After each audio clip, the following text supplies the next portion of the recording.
dan dosis 2. Kalau misal memang ada yang mau ditanyakan mengenai apa saja sih penyakit-penyakit yang nggak bisa diberikan untuk vaksin ini, boleh langsung ditanyakan. Di sini saya menyampaikan mengenai vaksin booster. Bapak-bapak dan ibu-ibu pasti sudah mendengar apa sih itu booster?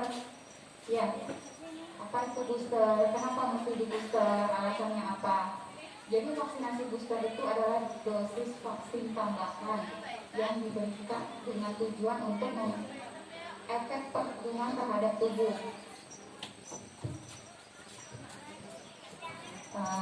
Sebenarnya booster ini tidak hanya diberikan karena penyakit COVID ini aja. Kata-kata booster itu sudah sering sebenarnya untuk beberapa jenis vaksin.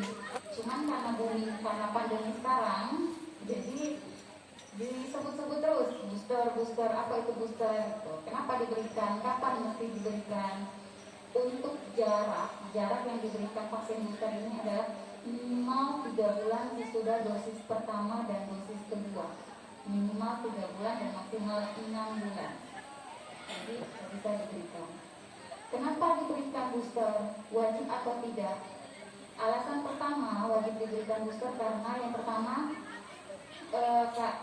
efektivitas antibodi karena vaksin itu tubuh sudah mulai berkurang seiring dengan waktu. Dan yang kedua karena adanya jenis varian baru. Sekarang karena varian Omicron yang sekarang tengah di Jambi terutama banyak banget kasusnya, makanya sangat diperlukan vaksin booster ini. Untuk jenis-jenis vaksin booster yang biasa kita berikan biasanya ada AstraZeneca, Pfizer, Sinovac yang sebenarnya sudah didapat untuk dosis 1 dan dosis 2. Dan dosisnya pun tidak seperti dosis 1 dan dosis 2. Dia hanya setengah. Dosisnya hanya setengah, jadi hanya sedikit saja. Sedikit saja tapi insya Allah perlindungannya maksimal. Makanya memang sangat diperlukan booster itu. Jadi yang perlu nggak sih booster? Perlu, sangat perlu.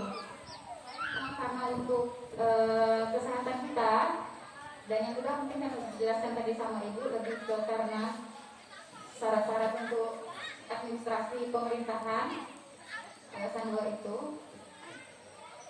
Terus efek samping booster itu apa? Sama seperti dosis 1 dan dosis 2, sama aja. Yang paling parah yang biasanya kami temui itu demam pun berlangsung hanya 1 atau 2 hari. Mungkin ada juga yang muntah yang muntah ringan, kemudian nyeri atau bengkak di lokasi suntikan, dan itu pun berlangsungnya hanya sebentar, hanya 1 atau 2 hari saja. Tidak lama, dikompres atau minum obat dari puskesmas sudah cukup. Terus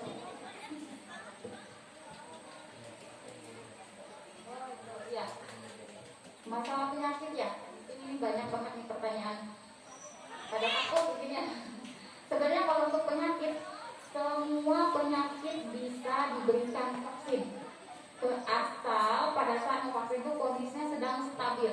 Jadi kalau misalnya saya ada penyakit darah tinggi nih, bisa atau tidak divaksin? Bisa, jawabannya bisa. Yang penting, yang pertama minum obat tensi, dan yang kedua pada saat mau divaksin itu tesnya di bawah 170. Yang ditunda biasanya ada penyakit seperti demam, lagi batuk, lagi pilek, sakit tenggorokan, itu kita tunda dulu sampai keadaan benar-benar sehat. Yang lain itu bisa divaksin.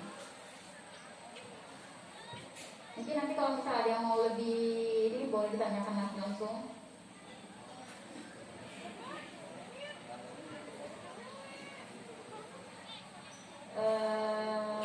Mungkin ini aja saya bisa sampaikan, nanti sambil kita tanya jawab aja kali ya, diskusi. Kalau misalnya dari bapak-bapak atau ibu-ibu ada yang mau ditanyakan, boleh ditanyakan langsung. Mungkin ini saja yang bisa saya sampaikan. Saya mengucapkan Assalamualaikum warahmatullahi wabarakatuh.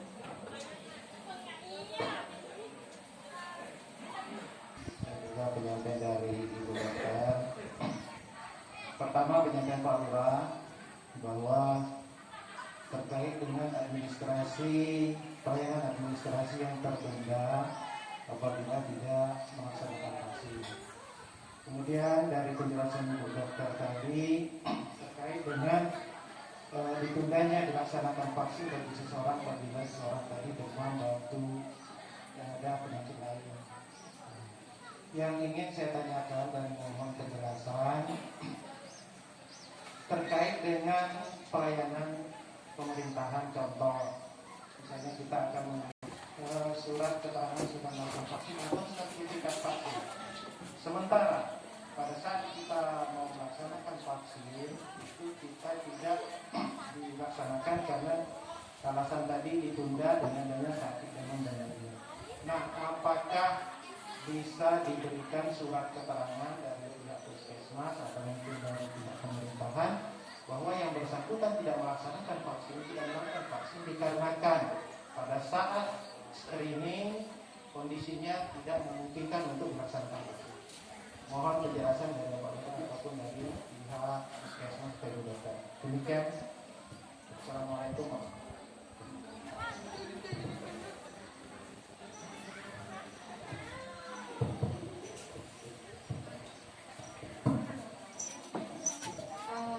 Mungkin kalau kami sampaikan sedikit dulu dari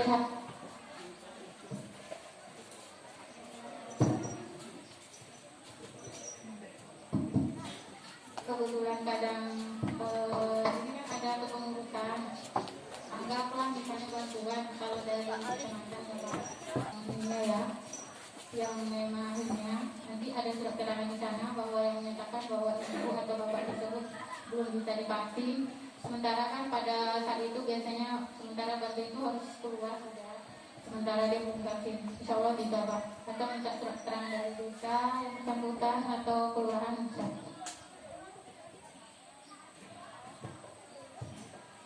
Iya, biasanya dari kita tuh kalau misalnya memang ada keluhan seperti demam, batuk, pilek, sesak nafas, itu nanti kita buat keterangan gitu ya. Dan kita buat diagnosanya apa? Apakah ispa atau sesak nafas, asma? Biasanya kita buat seperti itu Pak. Dan itu kita sarankan ke dalam penerima vaksinnya, kertasnya itu untuk digunakan kalau misal di kelurahan atau apa untuk mengurus apa biasanya itu pegangannya. Tapi balik lagi itu kan sifatnya sementara. Jadi suatu saat tetap dikejar, tetap diminta untuk dilakukan vaksinasi bahwa keadaannya sudah stabil atau sudah sehat. Biasanya seperti itu. Terima kasih. Tambahan Bapak Ibu.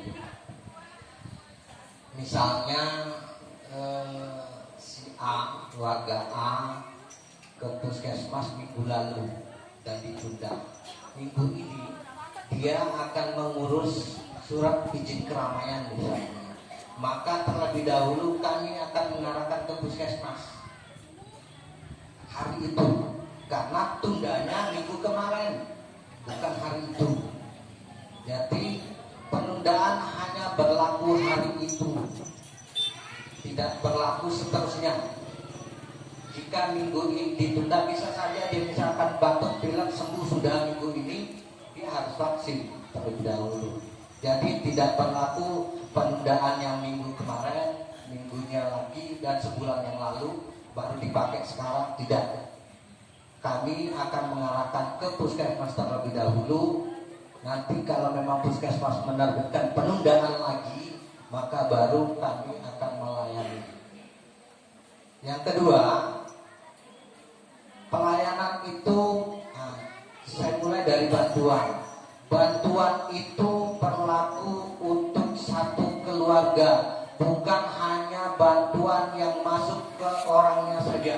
Misalnya si A yang namanya naik di bantuan, tidak hanya si A itu saja yang memperlihatkan kartu vaksinnya, tapi satu keluarga. Kenapa demikian? Bantuan itu kan dinikmati sekeluarga, bukan si A-nya saja yang makan bantuan, tapi sekeluarga yang menikmati. Dan tidak mungkin pula si A ini yang punya nama, hanya dia yang menikmati itu, melarang anaknya, jangan makan itu nak, ini hanya bantuan atas nama saya. Jadi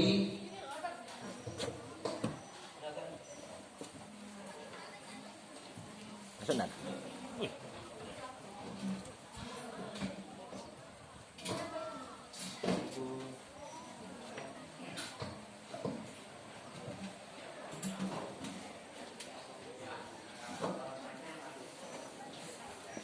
Jadi saya lanjutkan. Jadi pelayanan itu bentuknya sekeluarga. Jangan nantinya berpikir saya bantuan itu nama saya naik. Jadi yang perlu saya perlihatkan hanya bantuan buat itu.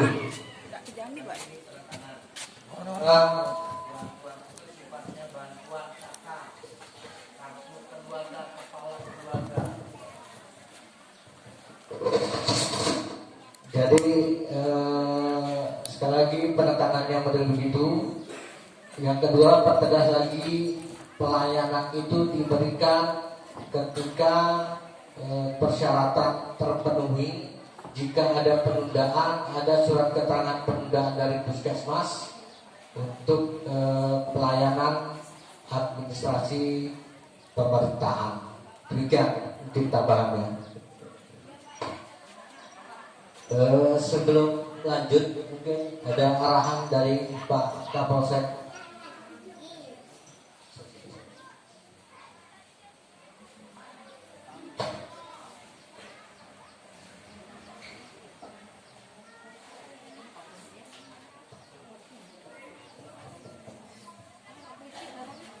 Mungkin ada pertanyaan lagi, Bapak Ibu sekalian. Selamat datang Pak Kapolsek, Pak Babinsa.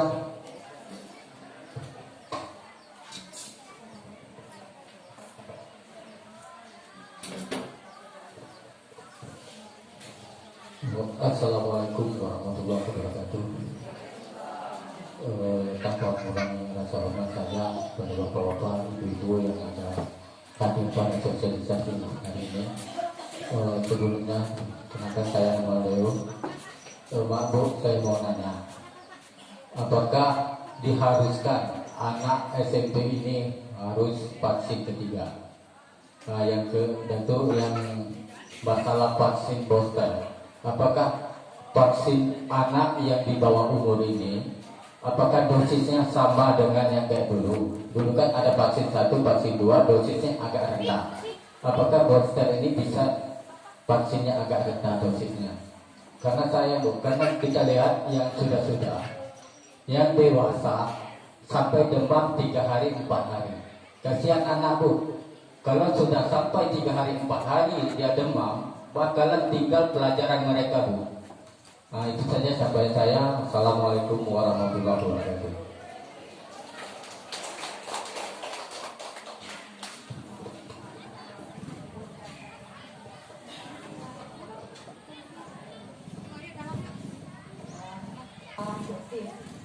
Dosis 1 dan dosis 2 dosisnya sama Pak. Dosisnya sama, jenisnya juga sama. Nah, yang untuk booster dosisnya setengah dari dosis pertama dan dosis kedua. Tapi jenisnya beda. Jadi heterolog kalau bahasa kami, kalau bahasa awamnya dibedakan jenisnya. Tapi fungsinya tetap sama. Dan jenis istilahnya kalau jenis tingkatannya boosternya lebih tinggi. Misalnya yang premiumnya gitu, dibanding yang dosis 1 dan dosis 2. Tapi memang dosisnya lebih kecil. Jadi masalah efek samping juga. Jadi efek samping ini Pak sebenarnya balik ke respon tubuh kita masing-masing. Tidak bisa disamaratakan setiap orang. Jadi ada anak yang memang turunnya demam ya sesuai dengan. Tapi ada juga yang tidak ada keluhan sama sekali. Jadi tidak bisa disamaratakan. Balik ke respon tubuh masing-masing mengenali vaksin yang masuk ke dalam tubuh. Gimana Pak? Ada tambahan atau ada pertanyaan? Kalau masalah harusnya, iya, memang harus. Yang pertama karena memang sudah saya jelaskan tadi, karena efektivitas antibodi dalam tubuh kita tuh perlahan-lahan berkurang seiring waktu. Jadi diperlukan lagi tambahan. Dan yang kedua, balik lagi kita berdasarkan acuan surat edaran Bupati kita. Mungkin nanti bisa dibacakan oleh dari Retno masalah surat edarannya yang memang mengharuskan untuk vaksin dosis booster ini.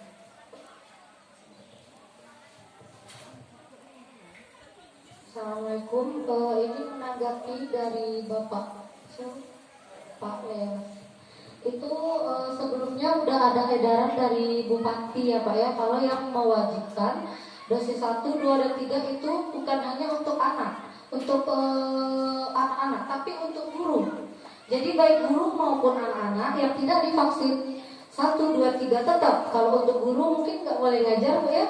Jadi adil ya Pak ya, nggak hanya dititik beratkan cuma untuk anak-anak. Jadi memang sudah ada edaran dari bupatinya Pak. Nanti saya kirim kalau Pak mau baca ya, mungkin karena panjang bunyinya di sini panjang. Jadi itulah kira-kira memang sudah ada edaran dari bupati, makanya kami kejar terus. Karena apa? Bukan ini kemauan kami ya ibu-ibu bapak-bapak, karena kami juga ditekan dari di atas. Jadi nanti ibu-ibu bapak-bapak di sini menyalahkan mereka sibuk aja nih orang puskesmas, sibuk nih polisi, tentara, Pak Lurah, Pak Camat semuanya udah. Makanya kita jalankan perintah dari atas, ya Pak ya. Oke.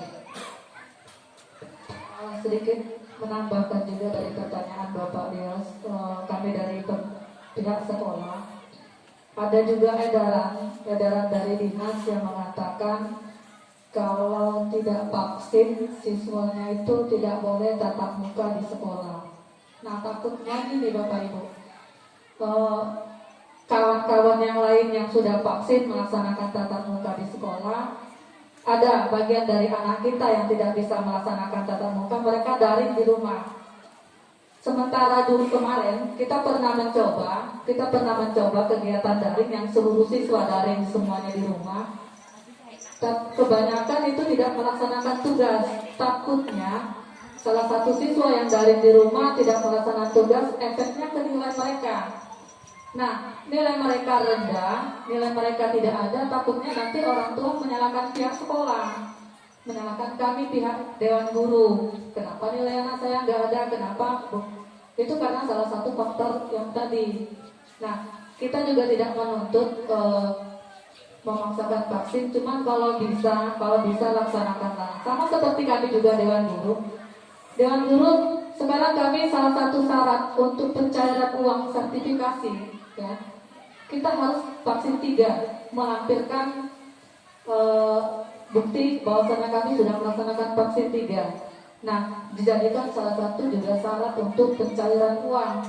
Nah, makanya kami juga dari guru juga akan melaksanakan itu. Cuman kami belum melaksanakan sampai sekarang karena faktor mungkin kami lagi sakit atau faktor kurang enak badan, maka kami belum melaksanakan. Dan insya Allah nanti sebelum melengkapi bahan kami akan vaksin semuanya untuk dewan guru kami. Nah, jadi itu untuk Bapak Ibu. Kemudian saya juga menambahkan sedikit yang mengenai vaksin 1-2. Kemarin sebelumnya sudah menyerahkan surat izin orang tua untuk melaksanakan vaksin 1 dan 2. Namun kegiatan itu ada sebagian siswa yang tidak melaksanakan vaksin 2 dan mau melaksanakan kemarin. Rencananya kemarin hari Senin mau kami bawa. Cuman kami takutnya kenapa nanti kalau terjadi apa-apa pada siswa, anak, bapak ibu semuanya, pihak sekolah yang salah. Jadi kebetulan Bapak Lurah bilang, sekalian aja nanti kita sosialisasikan lagi untuk vaksin booster ini. Jadi sekalian mumpung orang tua murid ada hadir, siswa yang sebanyak tadi 28 orang dan ada 20 orang yang belum vaksin 1-2. Kemudian yang 28 orang yang belum vaksin 1-2, 20 orang yang belum vaksin 1-2. Nah, nanti kami tidak perlu lagi untuk melampirkan surat izin Bapak Ibu ya. Karena itu kegiatannya sudah lewat. Nanti untuk vaksin 3, insya Allah kami akan menyerahkan kembali surat izin orang tua apakah mengizinkan siswanya untuk anak-anaknya untuk melaksanakan vaksin ketiga. Itu sebagai gambaran sedikit dari kami pihak sekolah. Terima kasih. Saya bacakan siapa tahu nanti bakal bertanya-tanya, benar tidak ada edaran tuh? Edaran Bupati Tani Jabung Timur tanggal 9 Maret 2022, nomornya 360-71-PPPD-3 tentang optimalisasi pembelajaran tatap muka di tengah pandemi coronavirus di SARS 2019 COVID-19 di Kabupaten Tanjung Jabung Timur.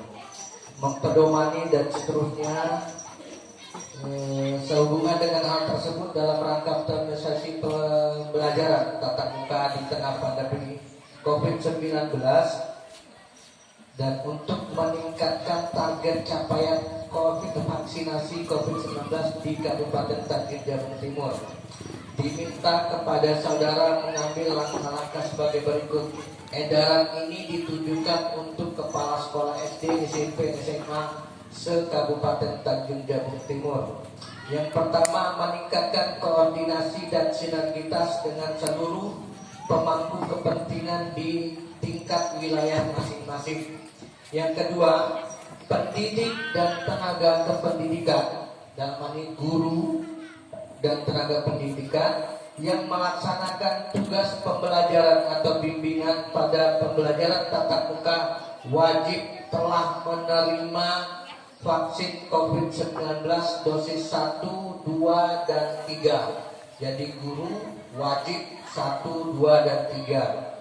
Yang ketiga, untuk mendukung keamanan dan keselamatan anak-anak agar bisa melaksanakan pembelajaran dengan baik secara tatap muka di sekolah, siswa-siswi wajib telah menerima vaksin COVID-19 dosis 1, dosis 2, dan garis miring atau dosis 3. Tadi saya sudah jelaskan kenapa dan garis miring atau, artinya nanti jika sampai waktunya anak-anak kita diwajibkan untuk dosis 3, maka persyaratan tatap muka adalah vaksin dosis 3. Yang keempat, siswa-siswi yang belum mendapat vaksin COVID-19 atau yang tidak diperbolehkan atau ditunda menerima vaksin COVID-19 karena memiliki komorbid tidak terkontrol atau kondisi medis tertentu berdasarkan keterangan dokter, pelaksanaan tugas pembelajaran garis miring bimbingan pendidik dilakukan melalui pembelajaran jarak jauh dari rumah, dalam hal ini online atau daring. Yang kelima, bagi pendidik dan tenaga kependidikan yang belum menerima vaksin COVID-19 dosis 1, 2, dan 3 atau ditunda sementara pemberian sertifikasi. Jadi tadi sudah dijelaskan oleh Ibu Wakil bahwa guru yang sudah sertifikasi tapi belum vaksin 1, 2, dan 3 itu ditunda sertifikasinya. Duit sertifikatnya tidak dikeluarkan. Yang keenam, pendidik dan tenaga kependidikan sebagaimana dimaksud dalam angka 5 dikecualikan bagi yang tidak diperbolehkan atau ditunda menerima vaksin COVID-19 karena memiliki komorbid tidak terkontrol atau kondisi medis tertentu berdasarkan keterangan dokter.